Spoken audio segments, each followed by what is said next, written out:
Bonjour à toutes et à tous, bienvenue dans cette nouvelle vidéo. Aujourd'hui, je vais vous parler essentiellement de ma petite fille, en tout cas de son évolution de la naissance à aujourd'hui sur trois aspects. Dans un premier temps, je vais vous parler de son sommeil. Dans un second temps, de la diversification, en tout cas de ce qu'elle a pris de la naissance en termes d'alimentation, ce qu'elle a pris de la naissance à aujourd'hui. Et on va terminer par la marche. Donc aujourd'hui ma fille elle a 12 mois, elle marche, mais je vais vous expliquer comment elle est arrivée à la marche petit à petit. Allez c'est parti, je ne fais pas durer plus longtemps le suspense.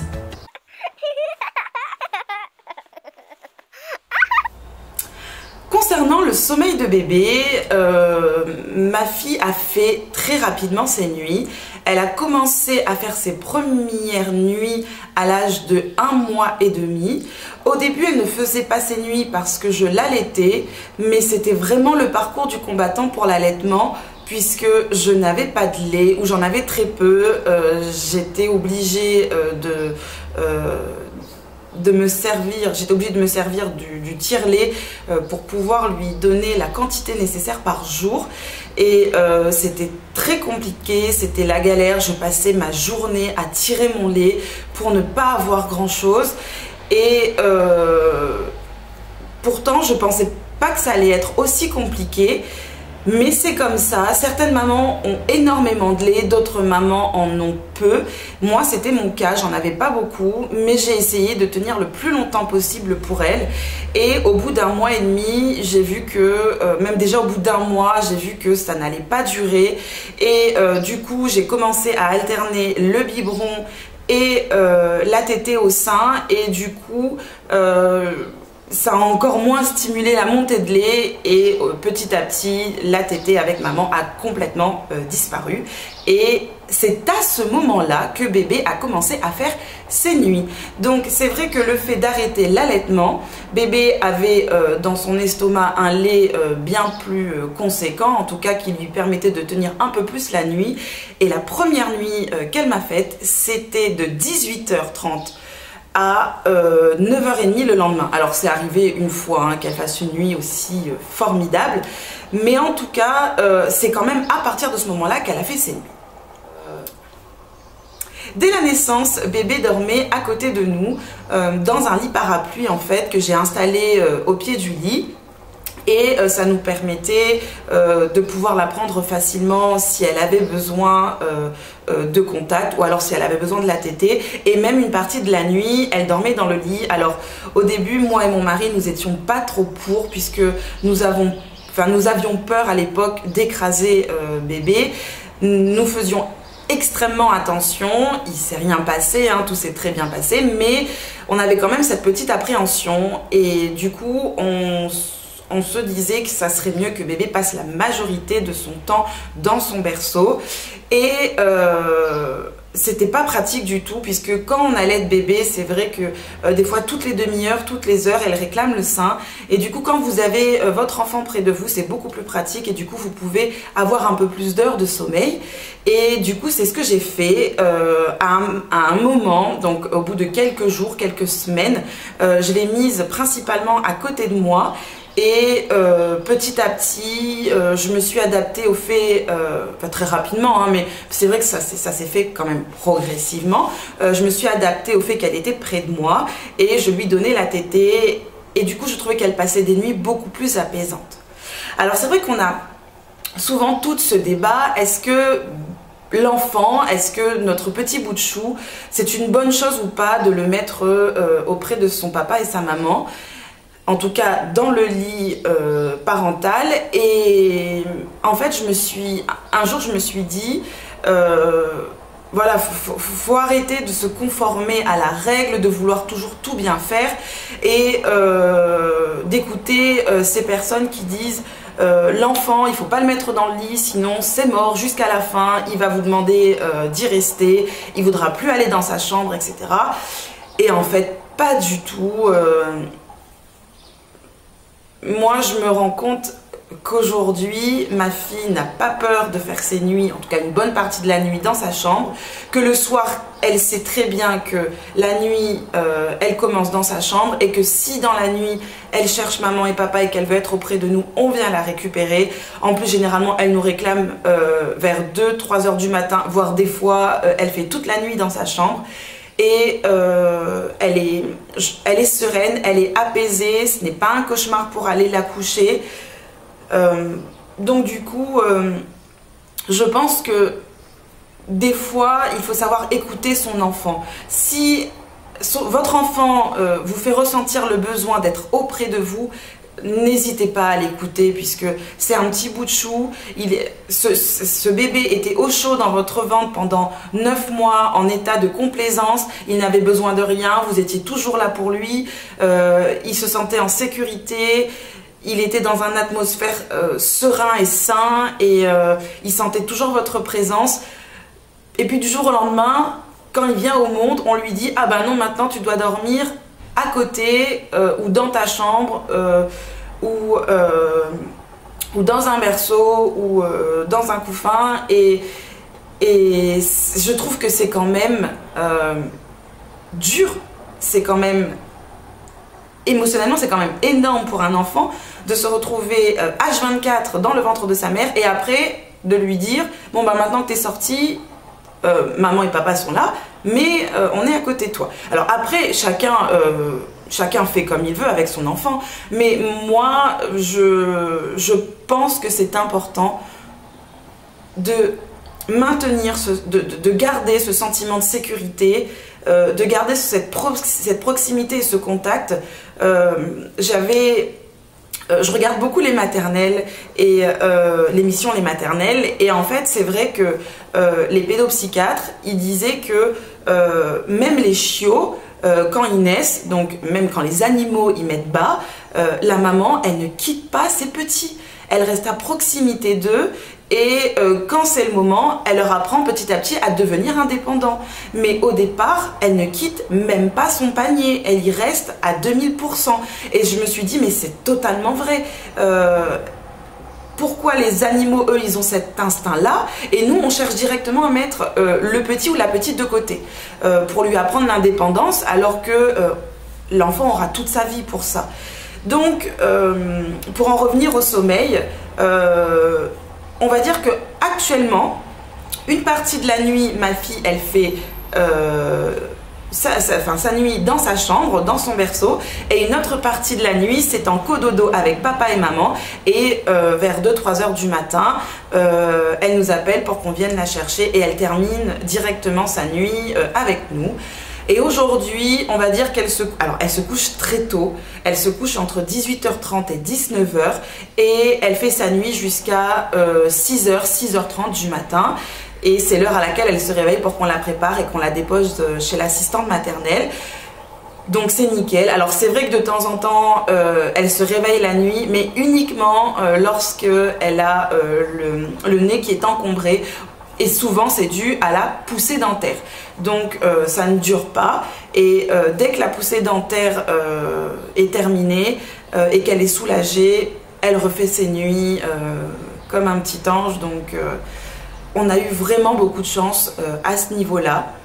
Et pour la routine du soir, donc cette fameuse routine du soir, j'ai écouté pas mal de youtubeuses et effectivement la routine pour bébé c'est quelque chose qui est sacré.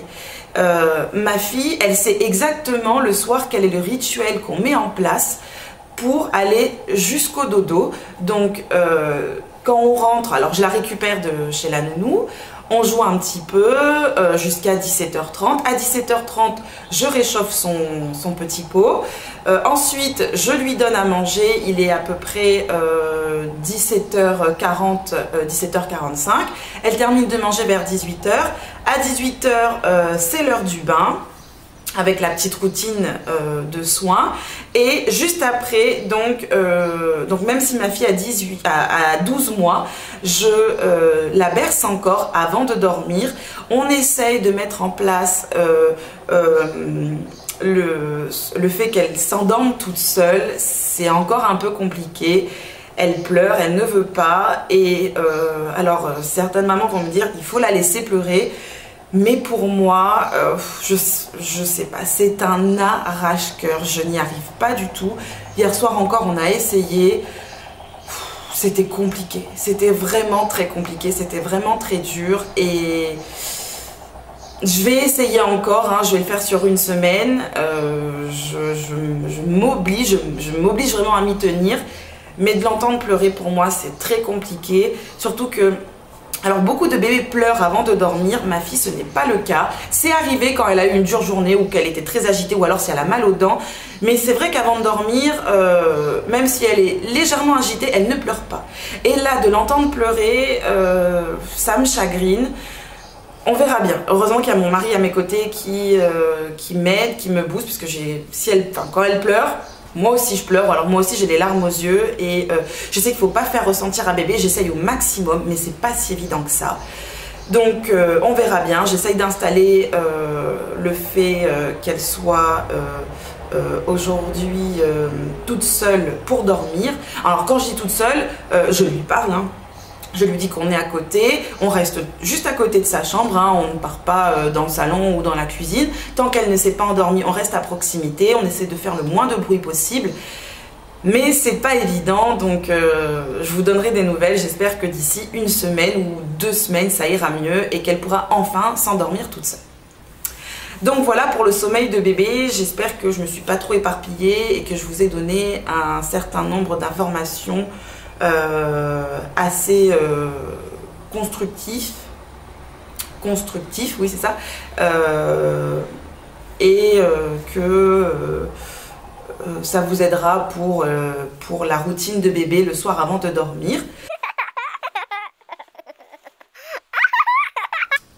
Alors maintenant je vais vous parler de la diversification alimentaire. Donc comme je vous disais, ma fille elle a été allaitée.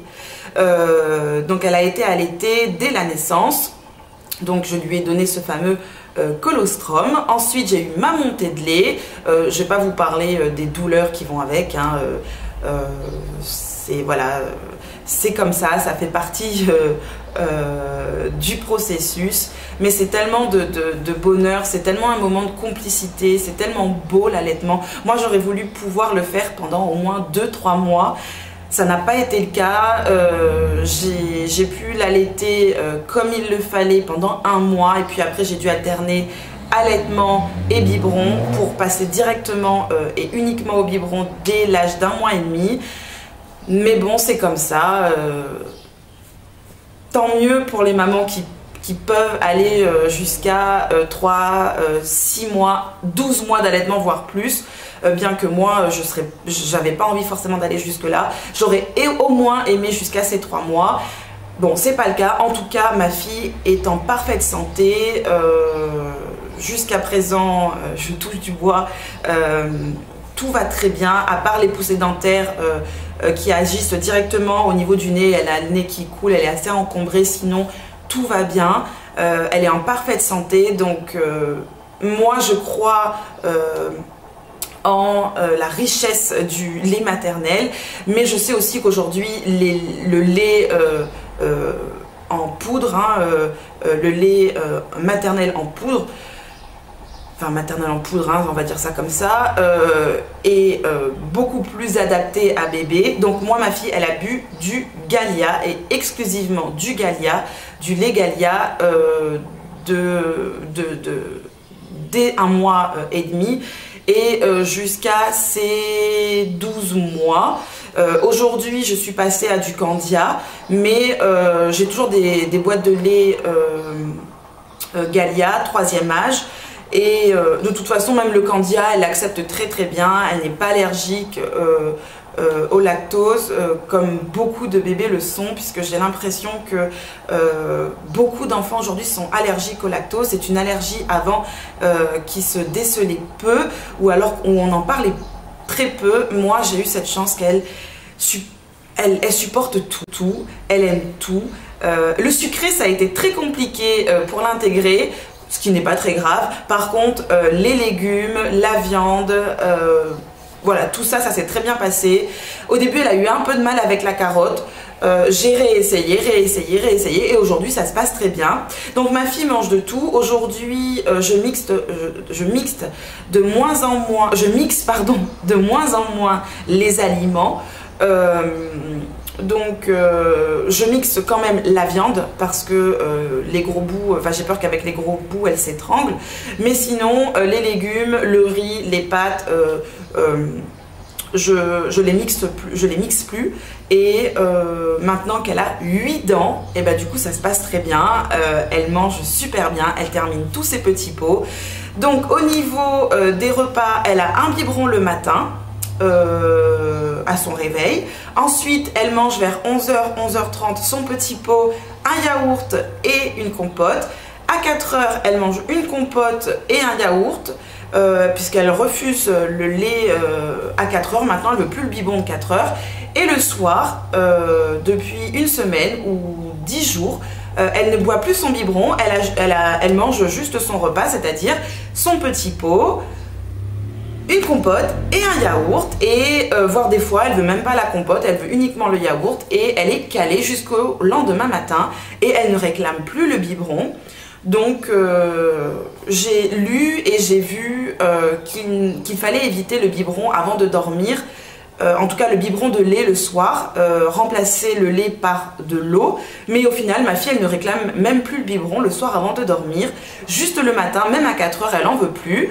Donc ça s'est fait naturellement sans que moi-même j'ai à lui imposer ça, on va dire, donc nickel.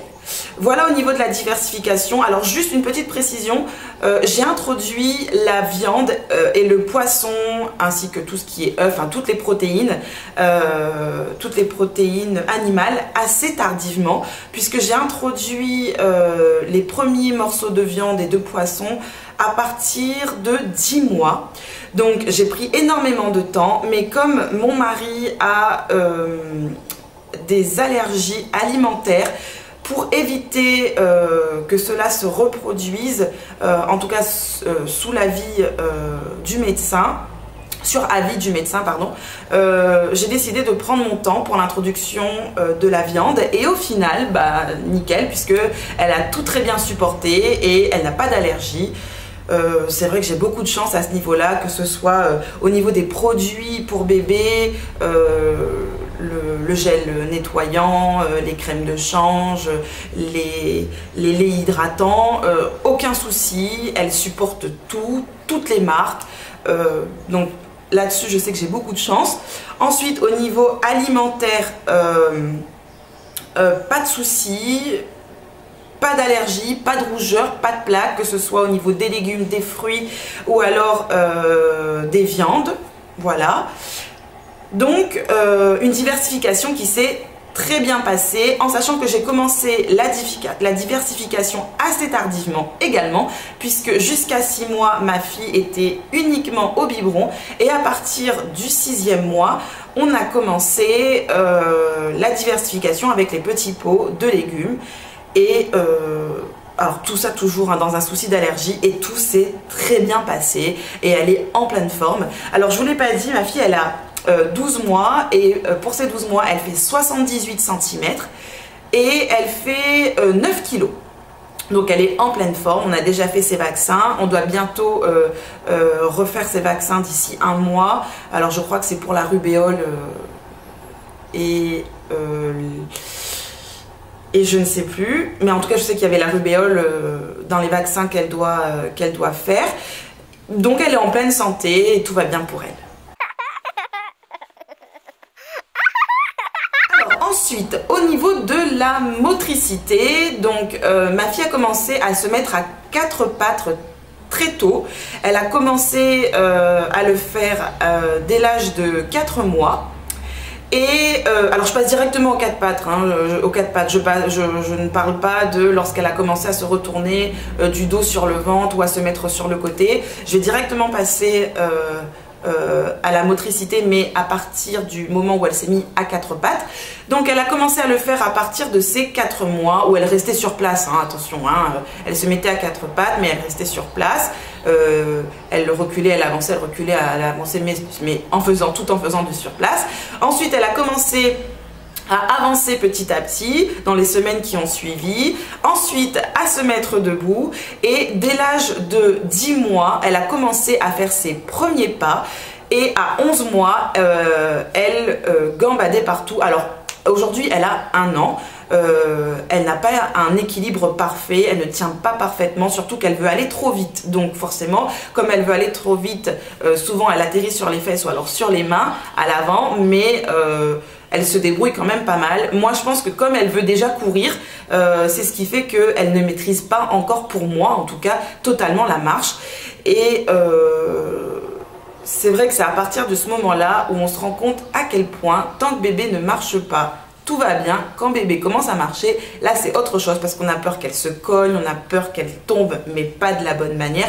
Alors que vraiment, je me rends compte qu'elle est, sa manière de tomber est vraiment, ça fait partie de son apprentissage de la marche, puisque sa manière de tomber pour moi est totalement adaptée pour qu'elle ne se fasse pas mal. Et même des fois quand c'est moi qui vais la retenir, c'est là où malheureusement elle se fait mal. Donc du coup, maintenant, je reste à proximité quand même, hein, parce que voilà, j'arrive pas à la laisser tomber sans être à côté d'elle. Quand elle marche, je fais toujours en sorte d'être à proximité. Mais c'est vrai que l'enfant, ça fait partie de son apprentissage de tomber sur les fesses ou sur les mains ou sur le côté. Et à chaque fois, sans chouiner, elle se relève et elle repart de plus belle, donc tout va bien. Donc voilà pour la marche, ça s'est fait progressivement. Donc comme je vous l'ai dit, les premiers pas à 10 mois. Et ensuite, petit à petit, quand je disais les premiers pas, c'est par exemple qu'elle faisait 50 cm, ensuite 1 mètre, 2 mètres, jusqu'à ses 11 mois, marcher totalement. Et elle a commencé à apprendre à marcher sans chaussures, pieds nus, et puis de temps en temps on lui mettait les chaussures, et aujourd'hui elle arrive à marcher. Elle est quand même un peu plus à l'aise pieds nus, mais elle arrive très bien à marcher également avec les chaussures, mais on fait en sorte de lui mettre des chaussures qui sont adaptées à la marche. Alors voilà, je vais m'arrêter là pour cette vidéo. J'ai quand même beaucoup parlé. J'espère que vous avez tenu le coup jusqu'à la fin. J'espère que cette vidéo vous aidera à mieux comprendre le sommeil de bébé, bien que d'un enfant à un autre, ça puisse être totalement différent, que ce soit pour le sommeil, pour la diversification ou pour la marche. Et juste une petite précision par rapport à la parole, ma fille ne parle pas beaucoup, alors elle gazouille énormément, elle dit papa, elle dit bébé, elle dit non, elle commence à dire oui, je l'ai très peu entendu dire maman, des fois c'est maman, mais très peu. Elle dit beaucoup plus papa. Par contre, très tôt, elle a commencé à dire dada. Donc dès l'âge de 4 mois, c'était dada toute la journée. Et moi je me suis dit, oh, peut-être qu'elle va parler assez rapidement. Et en fait non, elle s'est beaucoup plus intéressée au fait de se déplacer, de marcher à 4 pas, de se mettre debout, de marcher. Mais la parole, je vois que ça prend un peu plus de temps, donc moi ça me dérange pas. J'ai lu dans pas mal d'articles, que ce soit sur internet ou des bouquins écrits par des pédopsychiatres, que l'enfant s'intéresse soit à la marche, donc à développer sa motricité, ou alors à la parole, mais rarement les deux en même temps. Donc jusqu'à présent, elle parle peu, mais je pense que d'ici peu, tout ça, ça va changer, puisqu'elle commence quand même à s'exprimer de plus en plus. Et j'ai hâte de l'entendre parler, surtout que les petites filles, c'est souvent des petites pipelettes, et moi j'ai hâte de pouvoir partager ces choses-là avec elle. Je commence à lui lire beaucoup d'histoires, à lui montrer des images, des objets, des couleurs, des formes, et pour la stimuler au maximum, en sachant que je ne lui fais pas non plus du bourrage de crâne, puisque je lui laisse quand même prendre son temps. Donc voilà. Alors je vais m'arrêter là vraiment pour ce coup. Pour le coup. Donc j'espère que cette vidéo vous aura plu. N'hésitez pas à la liker, n'hésitez pas à vous abonner à ma chaîne, et je vous dis à très bientôt. Salut!